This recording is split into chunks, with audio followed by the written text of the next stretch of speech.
38절 하나님이 나사렛 예수에게 성령과 능력을 기름 붓듯 하셨음에 그가 두루 다니시며 선한 일을 행하시고 마귀에게 눌린 모든 사람을 고치셨으니 이는 하나님이 함께 하셨습니다.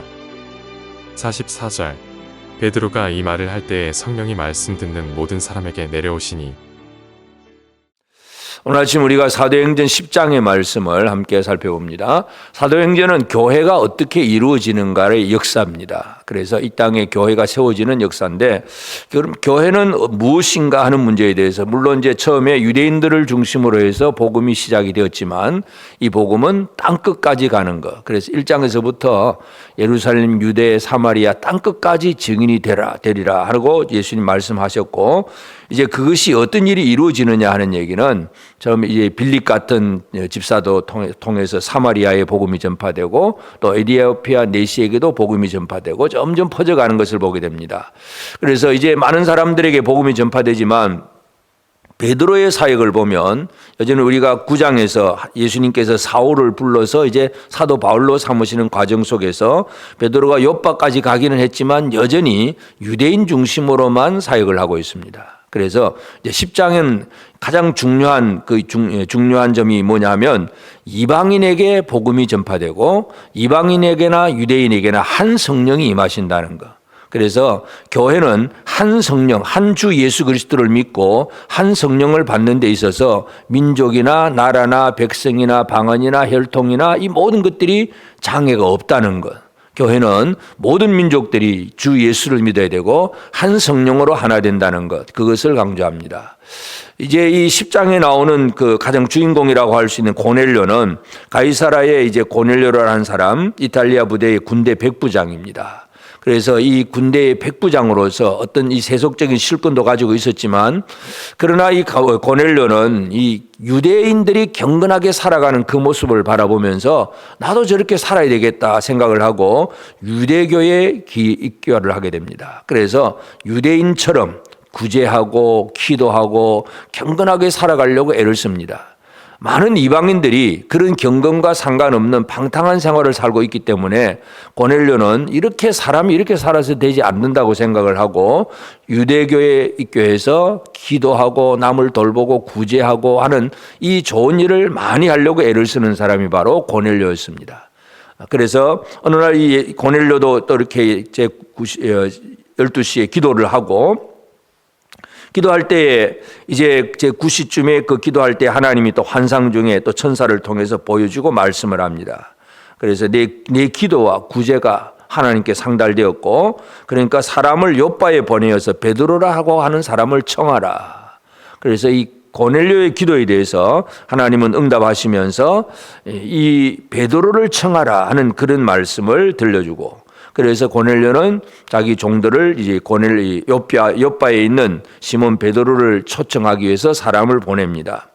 이들이 이제 베드로에게 가까이 오기 전에 하나님은 또 베드로가 옥상에 올라가서 기도하러 올라가 있는데 그곳에서 하나님께서 환상을 보여줍니다. 하늘에서 뭔가 큰 보자기가 내려오는데 그 안에는 여러 각종 짐승들이 있습니다. 그러니까 네 발 가진 짐승건 기는 거, 공중에 나는 것들, 이것이 보이는데 하나님의 음성이 베드로에게 일어나 잡아 먹으라 그런 얘기를 합니다. 그런데 그걸 보니까 베드로는 유대인이고 그리고 어려서부터 성경을 외워왔던 사람들이고, 그래서 그 부정하고 더러운 짐승들, 그래서 레위기 11장에 보면 10장 11장에 보면 그와 같이 이 각종 짐승들 중에서 먹을 수 있는 것과 먹을 수 없는 것들을 구분을 해 놓습니다. 그래서 쪽발이 되고 두 발이 굽이 갈라져서 쪽발이 되고 또 되새김질을 하는 소나 양 이런 것들은 먹을 수 있지만 그런 것들이 없는 하나만 있는 그런 돼지나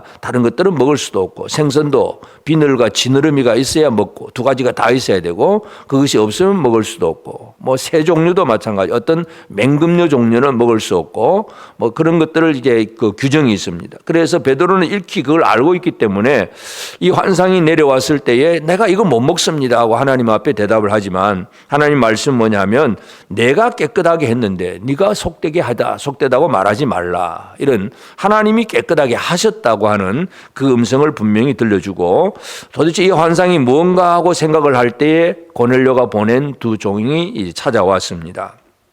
그리고 베드로를 이제 향해서 초청을 할 때에 이제 이 베드로가 그와 같은 그 환상에 대해서 뭔가를 생각을 하고 있는데 19절 보면 베드로가 그 환상에 대하여 생각할 때에 성령께서 그에게 말씀하시되, 성령께서 그에게 말씀을 합니다. 베드로에게 뭔가 깨닫게 하신다는 걸 우리가 알 수가 있습니다. 그러면서 이제 고넬료가 보낸 그 종들의 초청이 무엇인가를 알게 되고, 그래서 이 고넬료의 종들은 자기가 이 베드로에게 찾아왔던 의도, 목적이 뭔가를 정확하게 설명을 합니다. 자기를 보냈던 주인, 이 고넬료가 어떤 사람인가를 얘기를 합니다. 22절에 보면 그들이 대답하되 백부장 고넬료는 의인이요 하나님을 경외하는 사람이라 유대 온 족속이 칭찬하더니 그가 거룩한 천사의 지시를 받아 당신을 그 집으로 청하여 말을 들으려 하느니라 한데, 이 고넬료는 의인이라고 합니다. 그런데 가장 중요한 것이 뭐냐 하면 유대인처럼 의롭게 살려고 애를 씁니다. 착한 일을 많이 하고 구제하고 기도하고 열심히 믿음으로 잘 살려고 애를 쓰긴 하지만 고넬료의 가장 문제가 뭘까요? 예수를 모른다는 것. 아무리 유대인화가 되어서 유대교처럼 의롭게 살고 좋은 일을 많이 해도 예수를 알지 못하면 구원에 이를 수가 없습니다. 그래서 유대인처럼 참 거룩하게 경건하게 살려고는 애를 써서 유대인들에게도 칭찬을 받을 만한 그런 사람이 고넬료지만 고넬료는 예수를 만난 적이 없습니다. 그래서 하나님께서 하시는 일이 뭐냐 하면 예수를 증언할 베드로와 예수를 모르는 경건한 고넬료가 만나게 하시는 것, 이것이 바로 하나님이 하시는 일이고, 교회는 바로 그것입니다. 경건하게 살고 착하게 살고 선하게 살려는 많은 사람들이 있지만 그것은 일반 종교와 같습니다. 종교적인 사람들에게 예수 그리스도 십자가의 복음을 전해주는 것.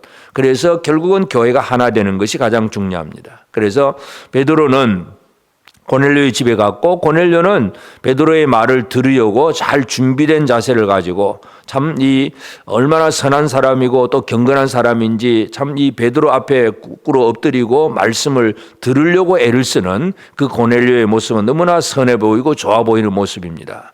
그러나 이제 베드로는 그 자리에서 자신이 전해야 될 예수 그리스도에 대해서 분명하게 설명을 합니다. 그래서 이제 이 유대인으로서 이방인을 만나는 것이 위법이다. 그렇지만 내가 하나님의 부르심을 받고 내가 사양하지 않고 왔다. 분명히 유대인과 이방인 사이에는 서로 접촉하는 것이 유대교의 사회 속에서는 위법입니다. 그러나 법을 어기면서, 그런 법은 어기지만 하나님의 말씀에 순종하면서 나왔고, 그래서 고넬료에게 이제 자기가 와서 고넬료가 원하는, 하나님이 전해주시기를 원하는 예수 그리스도를 선포하고 증거하는 그런 일을 하게 됩니다. 36절 만유의 주 되신 예수 그리스도로 말미암아 화평의 복음을 전하사 이스라엘 자손에게 보내신 말씀.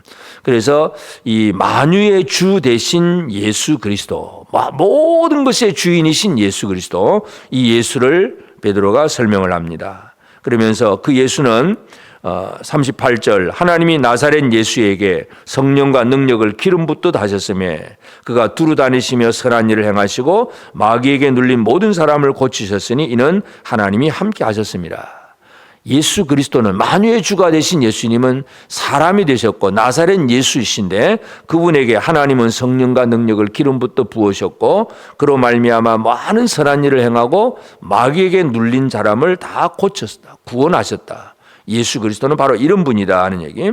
그러면서 또 40절 하나님이 사흘 만에 다시 살리사 십자가에 죽으셨지만 다시 살아나신 부활하신 주님이고, 또 42절 우리에게 명하사 백성에게 전도하되 하나님이 살아있는 자와 죽은 자의 재판장으로 정하신 자가 곧 이 사람인 것을, 살아있는 자와 죽은 자 모든 사람을 재판하는 심판자라는 사실. 그래서 부활의 주님, 능력의 주님일 뿐만 아니라 심판주라고 하는 사실, 이 얘기를 하고, 그리고 이제 43절 그에 대하여 모든 선지자도 증언하되 그를 믿는 사람들이 다 그 이름을 힘입어 죄사함을 받는다 하였다. 예수 이름을 힘입어서 죄사함을 받는다. 고넬료는 예수를 만나지도 못하고 만날 수도 없습니다. 이미 부활하시고 올라가셨기 때문에. 그래서 그 이름을 힘입어서 죄사함을 받는다. 그 얘기를 할 때에 44절 베드로가 이 말을 할 때에 그 이름을 힘입어서 죄사함을 받는다는 이 말을 할 때에 성령이 말씀 듣는 모든 사람에게 내려오시니 복음을 제대로 받아들이겠고 그리고 받아들이게 하시는 분은 물론 성령이시고 그리고 그 성령으로 예수를 믿게 될 뿐만 아니라 특별히 이제 오순절 사도행 2장에 오순절에 그 사도들에게 임했던 성령 강림과 같은 똑같은 현상이 벌어집니다.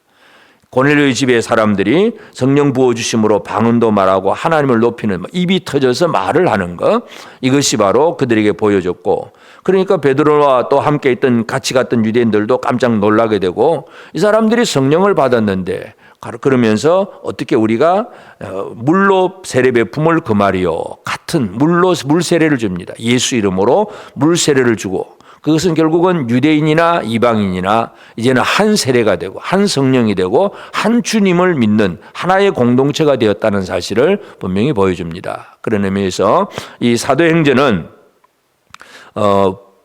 사도들이 열심히 예수 이름을 선포하지만 이방인에게까지는 아직 가지 않고 있는 한계 속에 갇혀 있는 사도가 있고 이방인이지만 경건하게 살고자 하는 고넬료 같은 사람, 그러나 예수를 모르는 사람.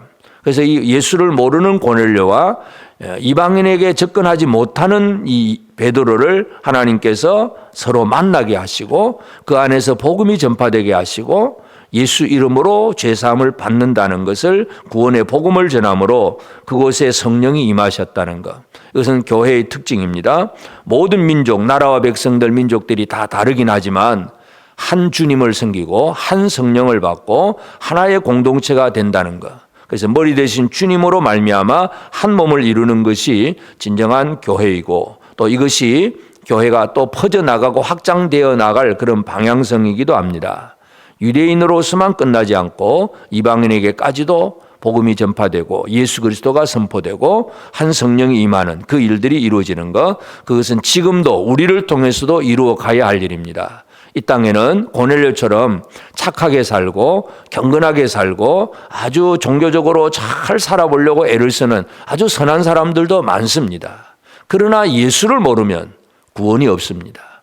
아무리 착하게 살아도 예수를 모르면 안 됩니다. 그런데 우리는 예수 믿는 우리는 또 내 안에 어떤 선입관에 갇혀가지고 이 사람 저 사람을 만나기 싫고 저 사람은 안 될 거야 미리 다 선을 그어서 접촉을 하지를 않고 있다면 바로 이것이 양쪽의 문제입니다. 하나님은 그 일이 깨뜨려지기를 원하고 그래서 경건한 자에게도 예수의 복음이 전파되게 하고 예수를 아는 사람에게는 내 안의 생각들을 깨뜨리고 그 사람들에게 접근하게 하셔서 복음을 전하게 하시는 것.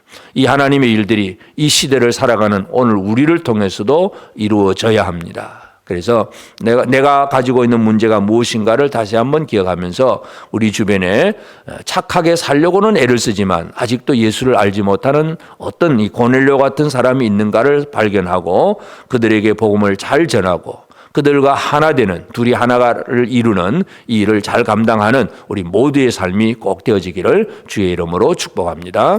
기도하십시다. 이제 오늘 받은 말씀으로 함께 기도하겠습니다. 선하게 살려고 하나 아직 예수 그리스도를 영접하지 않은 우리의 이웃들이 우리를 통하여 만유의 주님이신 예수 복음을 듣게 하시고 구원에 이르게 하옵소서. 사람에 대한 잘못된 선입관으로 특정한 사람을 차별하지 않게 하시고 누구든지 같은 주님을 섬기며 같은 영으로 살 수 있음을 알고 모든 사람을 사랑하게 하옵소서.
이제 개인의 기도 제목을 가지고 하나님 앞에 기도하시기 바랍니다.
수고하셨습니다. 오늘도 하나님의 인도하심 가운데 승리의 하루를 보내시는 우리 재건부평교회 모든 성도님들이 되시기를 주님의 이름으로 축복합니다.